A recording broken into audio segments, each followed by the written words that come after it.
ఆ రోజు నేను మా ఫాదర్ అయితే మార్నింగ్ 7 o'clockకి బయలుదేరాము ఇంట్లో నుంచి. అండ్ బస్సెస్కి వెళ్తే అవి బస్ స్టాప్లో ఆగి వెళ్ళి చాలా టైం పడుతుందని సో డైరెక్ట్ అయితే ఆటో బుక్ చేసుకొని అయితే వెళ్ళాము. అండ్ అగైన్ ఓపీకి లైన్స్ 2 లైన్స్ ఉంటాయి. సో 2 లైన్స్ అయితే క్రాస్ చేసుకొని వెళ్ళాలి. సో మేము మార్నింగ్ 9 o'clockకి రీచ్ అయ్యాము.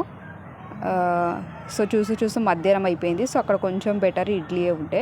అండ్ మాకు డాక్టర్ అపాయింట్మెంట్ వచ్చేసి 4:30కి అయితే దొరికింది. మాట్లాడి బయటకు వచ్చే వరకు 6 o'clock అయింది. సో కొన్ని టెస్ట్లు అయితే రాశారు సో నెక్స్ట్ డే కానీ. సో ఇలా మనకి టెస్ట్లకి డాక్టర్ అపాయింట్మెంట్కి ఒక 1 week to 2 weeks టైం అయితే పడుతుంది. సో లక్కీలీ నాకు ఆ రోజు కొన్ని ట్యాబ్లెట్స్ కూడా ఇచ్చారు పెయిన్ రిలీఫ్. నేను ఎక్కువగా పెయిన్లో అయితే వెళ్ళలేదు. సో కొంచెం పెయిన్ తగ్గినాక వెళ్ళినా కాబట్టి నాకు ప్లస్ పాయింట్ అయింది. అండ్ అందులో నేను వాకింగ్ కూడా ఎక్కువగా నడవడం నాకు అలవాటే.